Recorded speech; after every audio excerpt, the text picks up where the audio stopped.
Merhabalar, sevginin sofrasına hoş geldiniz. Bugün sizlere çok lezzetli, güzel bir yemek tarifim var. Bunun için 2 parça tavuk göğsü kullanacağım.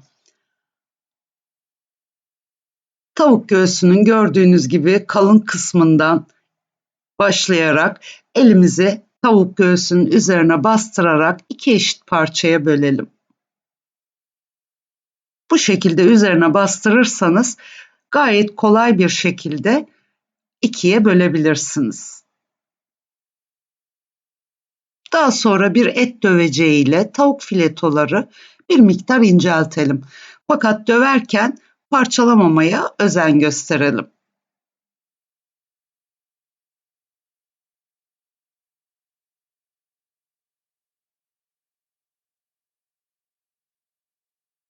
Daha sonra bir miktar tuz,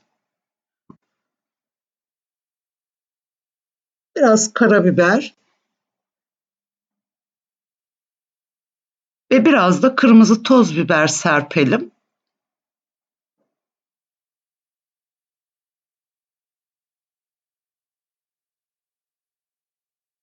Tüm tavuk filetoları bu şekilde hazırladıktan sonra 4-5 tane kadar orta boy patatesi soyalım, yıkayalım ve bu şekilde yarım santimetre genişliğinde parçalara doğrayalım. Daha sonra tekrar yıkayıp bir süzgece koyalım ve suyunu süzdürelim.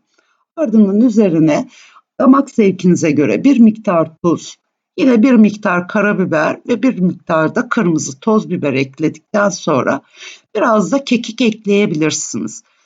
Bir miktar da zeytinyağı ilave ettikten sonra karıştıralım. Tüm baharatların patateslerin her tarafına eşit şekilde yayılmasını sağlayalım. Bir fırın kabının içerisine patatesleri dökelim ve eşit bir şekilde yayalım.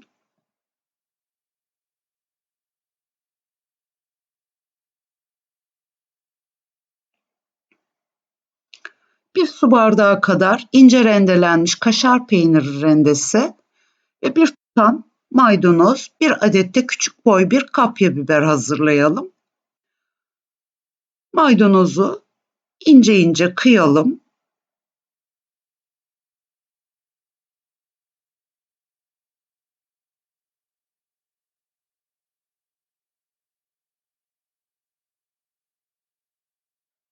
Kapya biberi önce ince dilimlere doğrayalım. Ardından da küçük küplere doğrayalım. Gerçekten çok lezzetli, güzel bir yemek. Lütfen mutlaka sizler de deneyin. Doğradığımız maydanozu ve kırmızı kapya biberi kaşar peynir rendesine ilave edelim ve karıştıralım. Büyük küçük herkesin çok seveceği lezzetli yemeği lütfen sizler de deneyin ve bana yorumlarınızı mutlaka yazın. Yorumlarınızı okumak bana büyük bir zevk veriyor. Sorularınız olursa da elimden geldiğince, dilim döndüğünce cevaplamaya çalışırım. Bir tatlı kaşığı hardala, 2 yemek kaşığı mayonez ekleyelim ve karıştıralım. Bu sosu tavuk filetoların iç kısmına ve üst kısmına süreceğiz. Çok güzel bir lezzet veriyor. Lütfen mutlaka sizler de eğer evinizde varsa bu şekilde yapın. Bir fırça yardımıyla bir tabaka kadar sürdükten sonra hazırladığımız iç dolguyu tavuk göğsünün baş kısmına koyalım ve mümkün olduğunca sıkı bir şekilde saralım. Kenarlardan çıkma yaparsa oraları da iç kısmına bastırarak düzgün bir form verelim.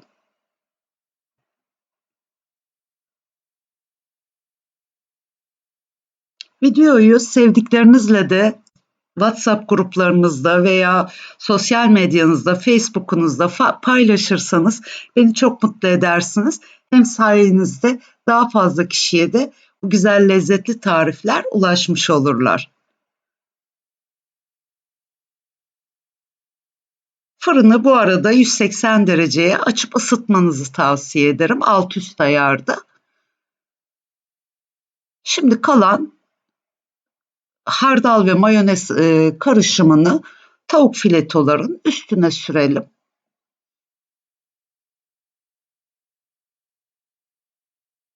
ve fırına verelim. 5-10 dakika kadar 180 derecede pişirelim. Baktınız üzerleri kızarmaya başlıyor. Hemen üzerine bir fırın pişirme kağıdı yayalım veya bir tepsi kapatalım. Patatesler yumuşayıncaya kadar pişirelim. Tavuk göğsü suyunu bırakıp patatesleri de yumuşatacak. Başka bir su ilavesi yapmanıza gerek kalmayacak. Kalan iç dolguyu da patatesler yumuşadıktan sonra üzerine döküp bir 5 dakika kadar daha pişirdiğiniz zaman nefis bir lezzet olacak.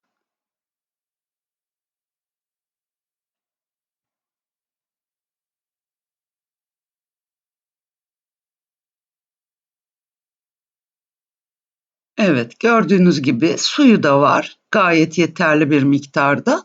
Üzerini kapattığınız zaman da gayet güzel, yumuşacık pişiyorlar. Tavuk göğsü de hiç kurumadan görüyorsunuz. İçindeki dolgu malzemesi bile akışkan bir halde. Çok lezzetli ve güzel bir yemek gerçekten. Dediğim gibi lütfen mutlaka sizler de deneyin ve bana yorum yazın. Yorumlarınız çok kıymetli ve önemli. Videonun gereken yerlere ulaşması, hak ettiği değeri kazanması için yorumlar ve beğeniler lütfen unutulmasın. Evet, bir lezzetli tarifin daha sonuna geldik. İzlediğiniz için çok teşekkür ediyorum. Bir başka lezzetli tarifimde yeniden görüşmek ümidiyle. Hoşça kalın, mutlu kalın, sevgiyle kalın.